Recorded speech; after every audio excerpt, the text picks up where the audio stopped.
Okay, Nick, what's the last thing we talked about yesterday? John Hay, the Secretary of State at the time, referred to the Spanish-American War as a splendid little war. Very good, yeah. Secretary of State John Hay, although there was a loss of 1,500 American lives, I don't think he was making light of that. But he did believe that the spoils of war that we received from our victory in the Spanish-American War made that war a splendid little war. Sometimes wars are good for the best interest of the country. He felt that was. Okay, we're going to move to the election of 1900. Who's the president right now, Carly? Who's the president of the United States? Right now in this history, in our history class. Who is?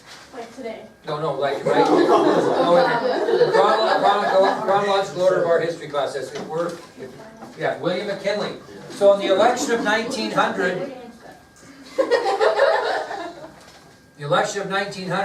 McKinley was popular. They had won a war over Spain, gained some great property, even though he was not for it at first. So because of his popularity, he was nominated easily by the Republican Party for re-election.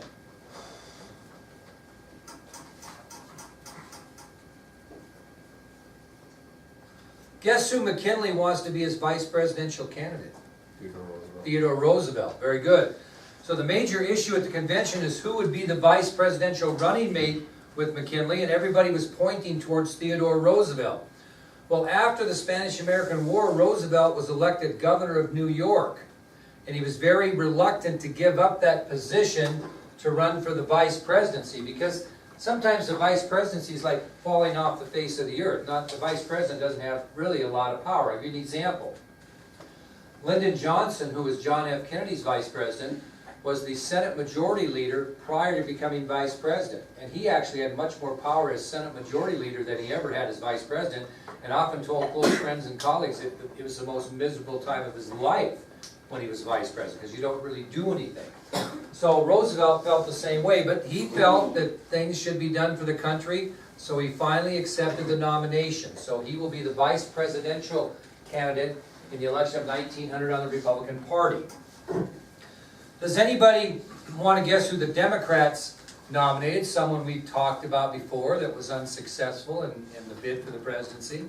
Who did the Democrats counter with? Guessing. Just kind of look at your ladder notes. William Jennings Bryan. Very good, Cody. Yep. So at the Democratic Convention, William Jennings Bryan was nominated again for a run at the presidency. And it was kind of an interesting campaign because Bryan campaigned all across the country. He was all over the place campaigning. And President McKinley didn't venture very far from the White House. He felt confident of victory because of what had happened during his first administration. So he did not do a lot of campaigning. Excuse me. So when the dust cleared, McKinley had gathered 292 electoral votes in comparison to the 155 that Bryan accumulated. And McKinley defeated Bryan pretty heavily in the popular vote. It was 51.7% to Bryan's 45.5 approximately when you look at it, which is a pretty good victory if you get over 50% of the popular vote, it's a pretty good victory because popular vote's kind of a tougher thing. So there are some people who didn't commit too much, but the point being is it was a pretty good election. And McKinley really won the election on the prosperity that occurred during his first administration. So he used his reputation and was elected to another term in 1900. We'll give you a profile on President McKinley. Tell you a little bit about the guy. He was born in 1843 in Niles, N-I-L-E-S, Niles, Ohio. He was born in 1843 in Niles, Ohio.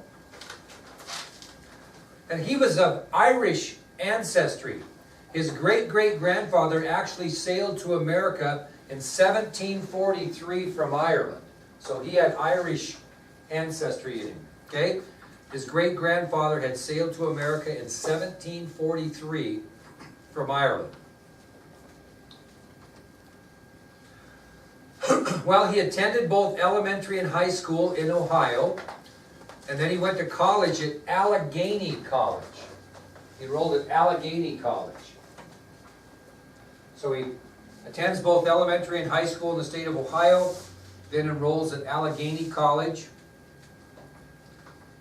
And he was forced to return home from college because what happened? What do we have in our country? What's that? Civil War. So with the outbreak of the Civil War, he returned home from college, and he was actually the first man in Niles, Ohio to volunteer for the war. Okay? So he returned home to Niles from college because of the outbreak of the Civil War, and turns out to be the first one in his town to volunteer.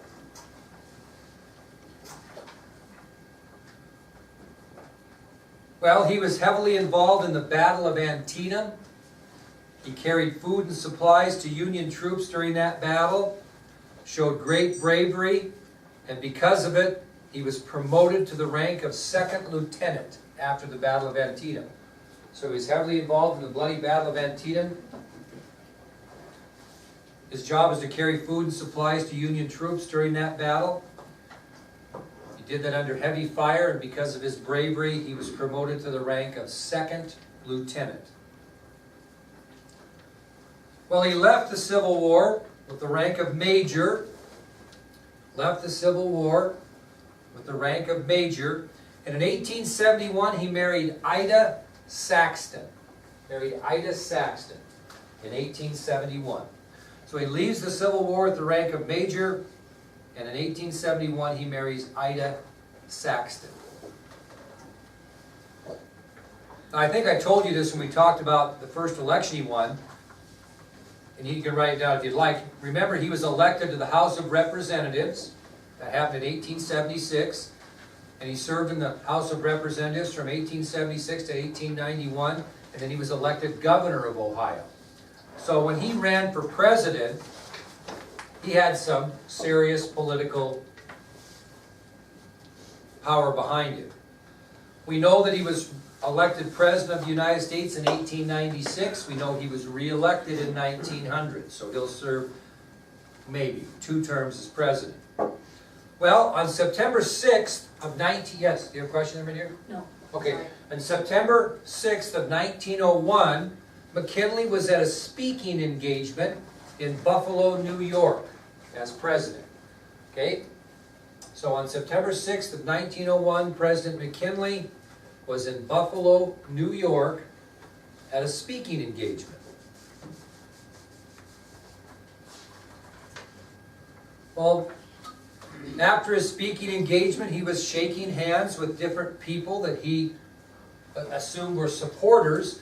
And while he was shaking hands with people, he reached out to shake hands with a person that he thought was a supporter, and the man shot him while hiding a concealed revolver and a handkerchief in his right hand. So as he went to shake his hand, he had put a handkerchief around the revolver, and when he went to shake the president's hand, he shot the president. So when the president reached out to shake hands with a supposed supporter, an estranged man or a crazy man shot him, hiding a concealed revolver and a handkerchief in his right hand. And McKinley was actually shot twice. And he was immediately rushed to a local hospital for emergency surgery. So McKinley was shot twice, was immediately rushed to the hospital for emergency surgery. Who shot him? What's that? Who shot him? Who shot him? Oh, God, there you go. Was it this guy? Might have been. Where was he shot? Shot the torso. Now, when he was taken to the hospital, it first looked like he was going to recover, but he did not. He died on September 14th of 1901, so he actually lived about 8 days.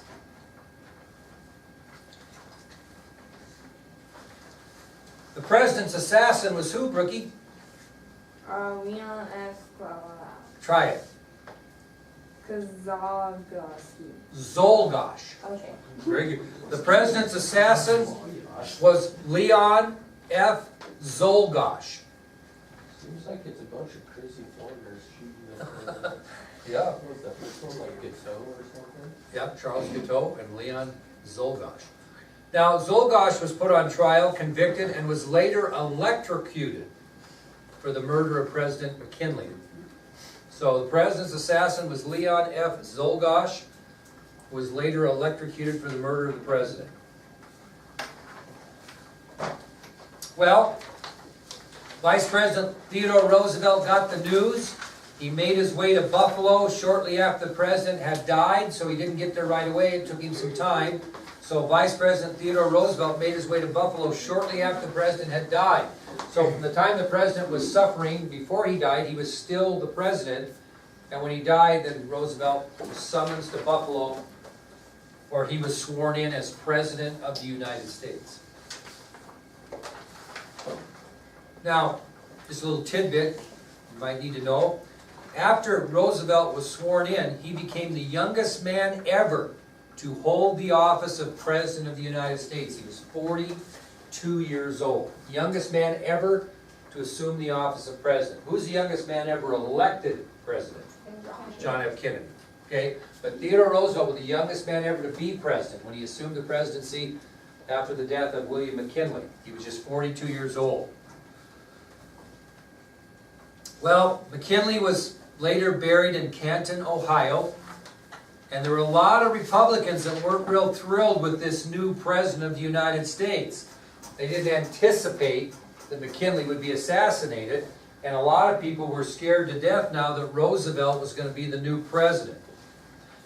According to some historians, the Republican Party actually nominated him for the vice presidency to keep him out of active politics. In other words, they would rather have him be the vice president than the Republican governor of New York. So he was a little bit hard to control, and so he was thrown into the vice presidency to keep him out of active politics. Here's something.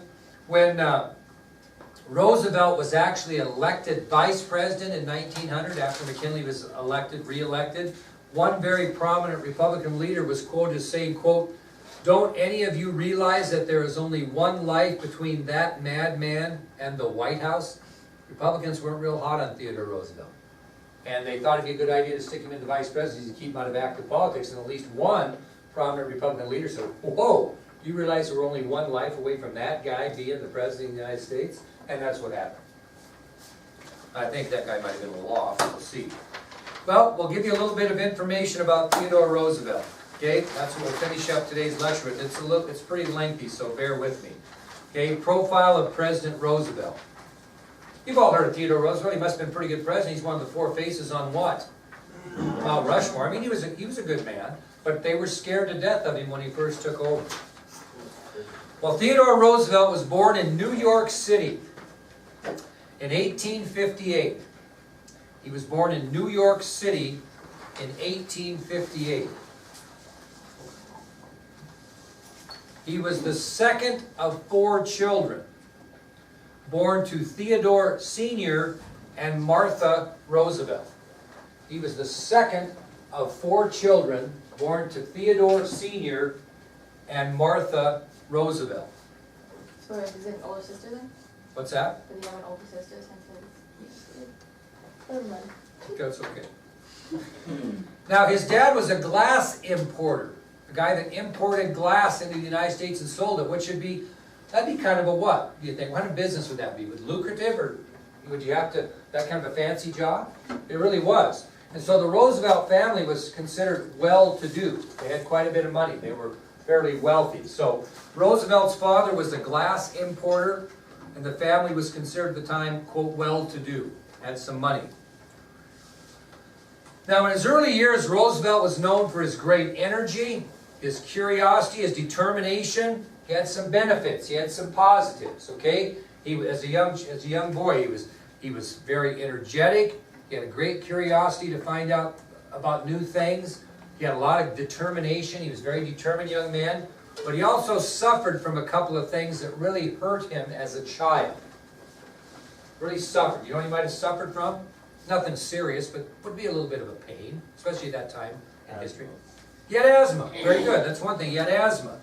Greatly suffered from asthma. Had a lot of trouble with asthma. Now, if you look at a picture of Theodore Roosevelt, what do you notice about him? He has glasses. Very nearsighted. Very nearsighted. So he had glasses at an early age. Reminds me of me. I got my first pair of glasses when I was 5. I have 2200 vision without my contacts in. If I didn't know that was an E on the chart from the distance, I couldn't tell you what it was. I mean, I can't see anything. So I get that. But he was very, very nearsighted, resulted in glasses at a very early age. Now, Theodore's father understood he had some problems. He's kind of a little scrawny kid, nearsighted, had asthma, kind of a wimp, I guess you might say. And when Theodore was young, his father told him, "You're going to need a strong body to give your mind a chance to develop fully." So when he was just 13 years old, his dad watched as he was tormented or bullied by two boys. And he felt terribly ashamed, young Theodore, because he couldn't fight back, that he had disappointed his father. Because he was kind of a little bit wimpy, okay? He was very bright, he had great energy, he had great curiosity, he was very determined, but he was nearsighted, had asthma, and he was a little bit slight. He was kind of a wimpy little guy. And when he was 13 years old, Roosevelt was tormented by two boys. He came home, he was so ashamed because he wasn't strong enough to fight back, thought he had disappointed his father. So you know what his dad did for him? Close. He built him a gymnasium in the family home. He built him a gymnasium in the family home. Now, gymnasiums at that time weren't a basketball gymnasium. A gymnasium would have weights in it and a place to run and exercise and do all kinds of things. Might have a basketball hoop in it, but the gymnasium is a place you worked out. It'd be like the health club. The health club didn't have any basketball hoops, but that would be kind of the determination of a gymnasium in those days. And because of his determination in working out in his gymnasium, he overcame his asthma and he built up an unusual physical strength for his size. He became very strong, short, stocky, and strong. So he lost that wimp reputation that he had. So he took advantage of his father's building in the gym, worked hard, and built up some unusual physical strength for a kid his size and really overcame his asthma problem. Well, he went to elementary school, went to high school, and then he entered Harvard University in 1876 at the age of 18. He entered Harvard University in 1876 at the age of 18.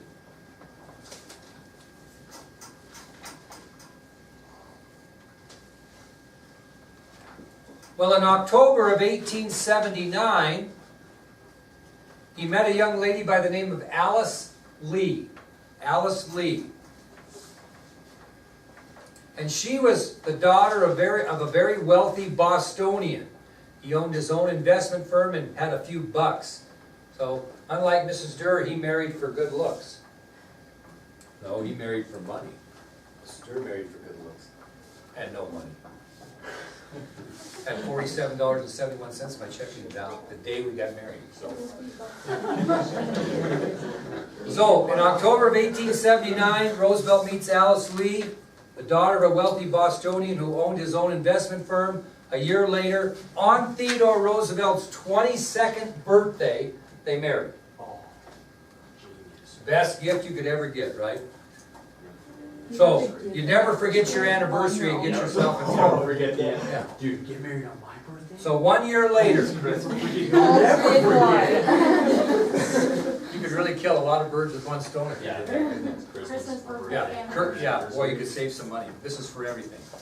And you boys will find out, and I found this out, it was hard for me to believe, that after 35 years of marriage, my wife did not believe that being married to me was enough of a gift on her birthday. Wow. I mean, I couldn't believe it. You'll find out, fellas. Well, anyway, here we go. I hope she doesn't watch these videos.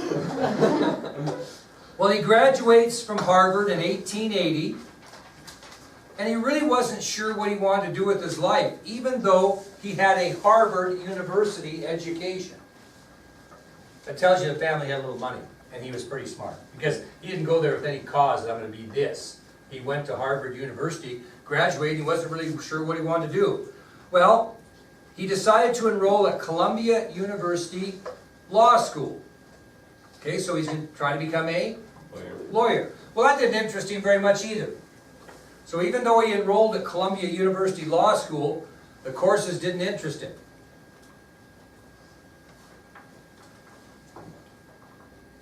Well, as a result, he decided he'd try politics. So it was at that time when he disenrolled at Columbia University Law School that he joined the Republican Party and decided he was going to be a politician.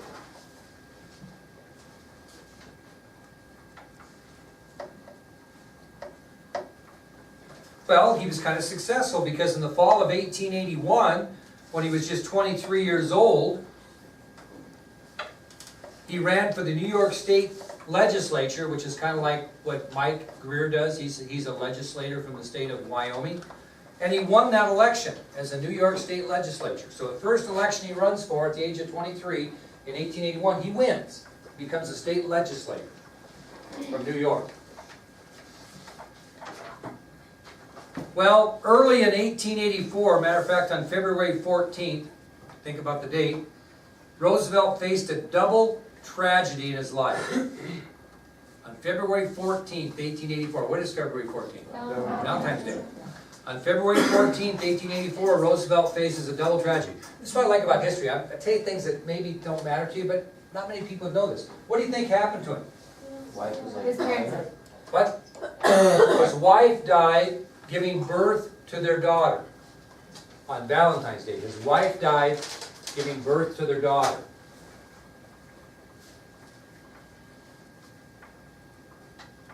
And the same day his mother died of typhoid fever. So he lost his wife and his mother on Valentine's Day, 1884. That'd be tough to overcome.